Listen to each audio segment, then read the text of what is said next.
c'est la même ici.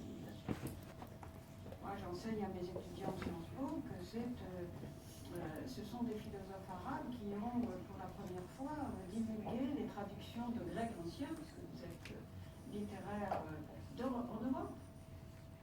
Alors, nous avons constamment, évidemment, à rappeler ça.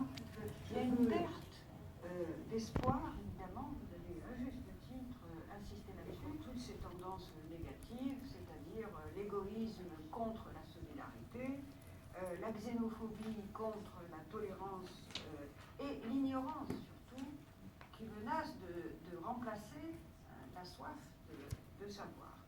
Alors, heureusement, il faut bien sûr que nous soyons lucides sur ces difficultés et l'ampleur. Je suis un diplomate de carrière, un parcours qui m'a mené en Afrique australe, en Afrique du Sud principalement, en Afrique de l'Est, avec comme base Addis Abeba, aux États-Unis comme ambassadeur à Washington et à Londres.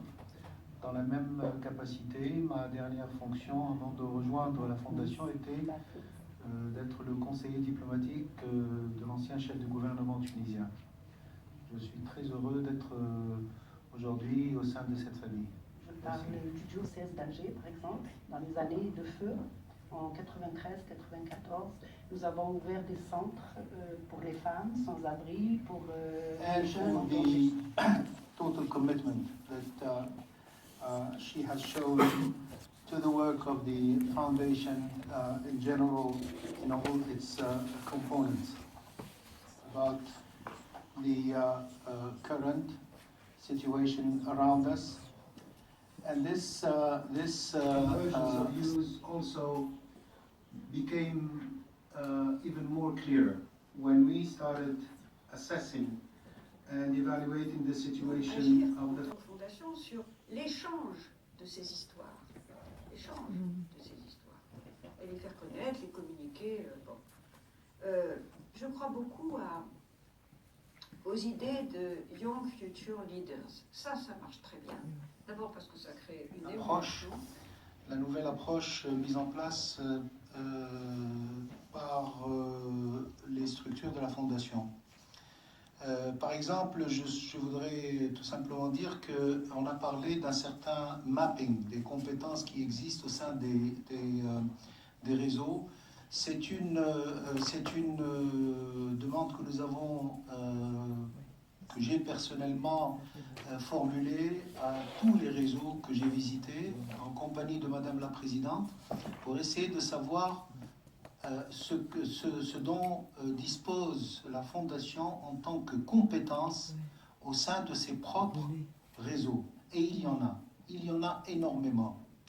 L'idée, c'est justement de savoir, de donner la possibilité à chaque réseau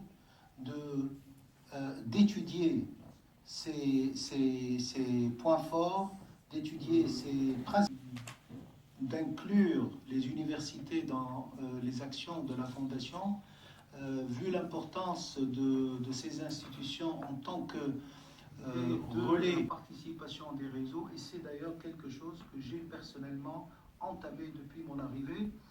J'ai essayé de créer un canal de communication avec les réseaux pour les inclure dans la recherche, dans le travail de conception. Juste à titre d'exemple, j'ai demandé au réseau de participer en nous fournissant des commentaires, des idées, des propositions pour le plan de communication lui-même.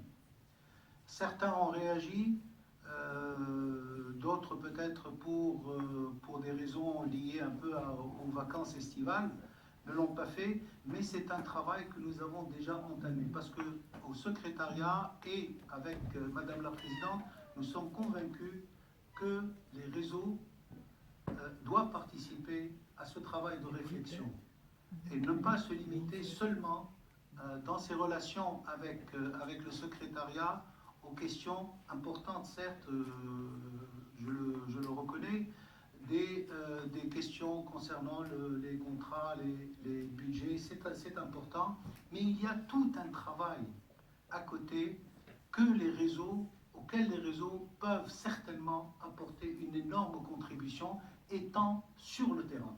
Sur le terrain. Il y a un éclairage